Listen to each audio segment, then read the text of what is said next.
Jadi nanti bisa dilihat bedanya di mana gitu ya. Bisa dilihat di modul 2. Kemudian untuk kapabilitas interval pencatatan, ada yang namanya periodik dan perpetual.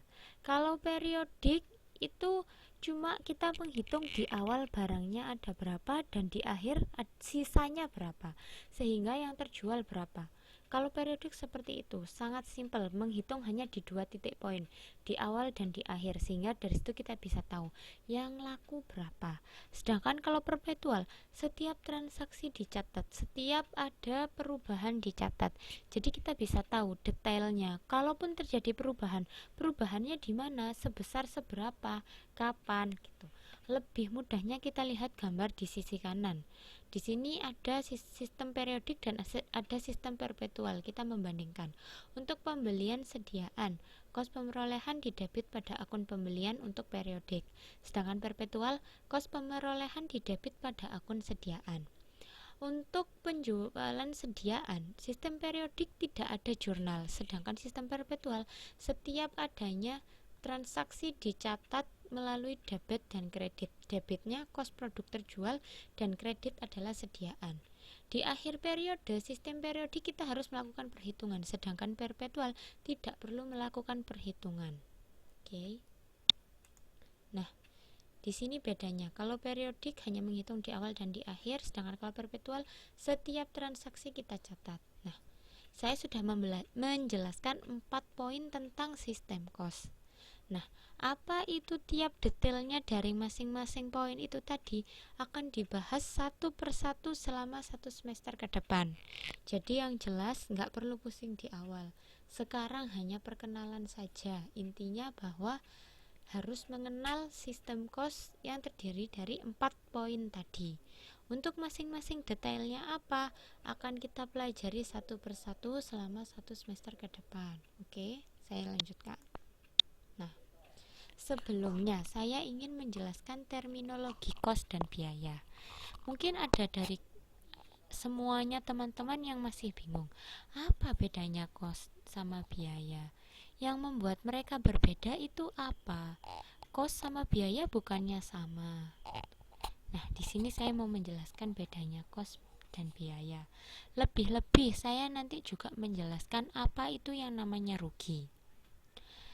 Tapi yang pertama yang harus difahami dulu bahwa hampir seluruh kos akan menjadi biaya. Jadi, biaya itu sudah pasti kos. Tapi kos itu bukan merupakan biaya. Saya ulangi lagi, biaya sudah pasti mencakup kos, tapi kos bukan merupakan biaya. Nah, maksudnya apa? Kita lihat di sisi kanan. Ketika kita memiliki suatu aset, baik aset itu berupa aset bisa dalam bentuk uang ataukah barang. Barang itu bisa berupa gedung kah, atau bisa berupa mesin, atau mungkin kita punya yang namanya aset-aset yang lain. Misalkan kita punya gudang, bahan baku, itu yang namanya aset. Ketika aset ini dipertukarkan dengan Ketika aset ini dipertukarkan dengan aset yang lain, itu disebut dengan kos. Contohnya, saya memiliki aset berupa uang. Saya ingin menukarkan uang saya ini dengan bahan baku. Berarti saya mempertukarkan uang saya dengan bahan baku. Itu yang dimaksud dengan kos. Gitu. Kita menukarkan aset yang kita miliki dengan aset yang lain.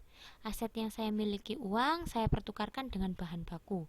Itu yang dimaksud dengan kos. Nah, ketika kita mempertukarkan uang dengan bahan baku tadi, sediaan atau aset lain dalam neraca akan terjadi perubahan.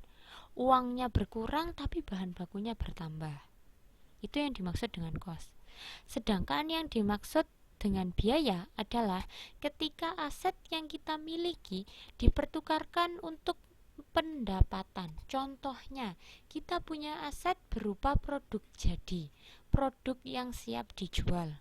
Ketika produk yang siap dijual ini kita jual ke konsumen, kita akan dapat uang. Nah, uang itu kan pendapatan. Nah, itu yang dimaksud dengan adanya biaya. Ketika aset yang kita miliki, ketika kita memiliki produk jadi, kita pertukarkan dengan pendapatan berupa uang yang kita peroleh dari pembelian konsumen, itulah yang disebut dengan biaya. Di situ akan terdapat kos barang terjual atau biaya lainnya. Dalam laporan laba rugi akan terjadi adjustment. Kos barang terjualnya berkurang karena barang yang terjual itu bertambah sehingga kosnya berkurang. Kemudian apa yang dimaksud dengan rugi? Ketika aset dipertukarkan tanpa mendapatkan apapun. Misalkan bahan bakunya rusak, berarti kan kita tidak mempertukarkan apapun dan kita tidak mendapatkan apapun. Itulah yang dimaksud dengan rugi. Rugi berpengaruh pada laporan laba rugi. Oke, jadi bisa membedakan ya, bedanya apa itu kos, biaya, dan rugi. Ketika kita memiliki aset dipertukarkan dengan aset yang lain, maka itu adalah kos. Ketika kita memiliki aset dan dipertukarkan dengan pendapatan, itu namanya biaya. Tapi ketika kita memiliki aset namun kita malah tidak mempertukarkannya dengan tidak mendapatkan apapun, itu yang disebut sebagai rugi. Nah, ada hal yang perlu diingat. Di sini saya tulis NB, tenaga kerja. Tenaga kerja itu bisa diperlakukan secara berbeda untuk manufaktur dan jasa. Untuk perusahaan manufaktur, tenaga kerja itu disebut sebagai kos. Sedangkan kalau di perusahaan jasa, tenaga kerja adalah biaya. Kenapa demikian?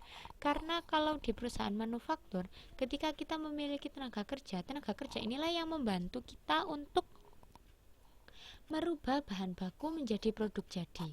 Produk jadi itu belum mendapatkan pendapatan ketika belum sampai di tangan konsumen. Sehingga tenaga kerja kapabilitasnya dalam perusahaan manufaktur hanya dianggap sebagai kos karena tidak mendatangkan pendapatan. Berbeda dengan perusahaan jasa. Ketika kita punya tenaga kerja dan di perusahaan jasa itu dia melakukan transformasi atau telah mendeliver jasa kepada konsumen sehingga konsumen secara langsung memberikan pendapatan, sehingga disitulah kita sebut sebagai biaya. Contohnya mbak-mbak salon. Mbak-mbak salon itu ketika melakukan proses atau ketika memotong rambut dan selesai, itu bukan lagi produk jadi hasilnya, tapi adalah rambut yang telah dipotong. Kita telah mensatisfaksi konsumen atau kita telah membuat konsumen itu puas, sehingga di situ konsumen langsung bayar, langsung mendatangkan pendapatan, sehingga disebut sebagai biaya. Oke, bisa dipahami ya bedanya tenaga kerja di perusahaan manufaktur dan jasa. Saya lanjutkan. Nah, ada dua hal utama. Yang pertama objek cost dan yang kedua klasifikasi cost. Objek cost dibagi menjadi 5. Yang pertama aktivitas, yang kedua fungsi, yang ketiga proses, yang keempat unit organisasi, dan yang kelima item fisik.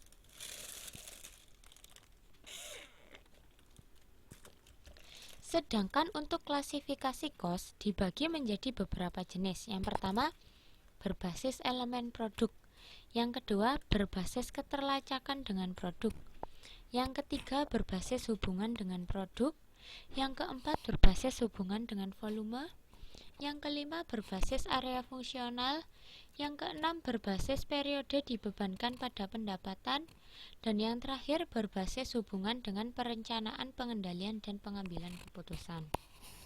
Bisa dibaca detailnya satu persatu di buku tentang apa bedanya satu persatu, dan saya akan menjelaskan sedikit demi sedikit ke depannya nanti. Oke. Untuk klasifikasi cost itu sendiri, di sini saya menjelaskan yang penting-penting saja. Tidak semua akan saya jelaskan. Untuk lebih detailnya bisa dibaca di modul, karena sebenarnya di modul sudah lengkap. Jadi saya hanya akan menjelaskan yang penting-penting saja, yang sekiranya selalu menimbulkan misleading, yang selalu menimbulkan orang-orang salah interpretasi. Oke. Untuk yang pertama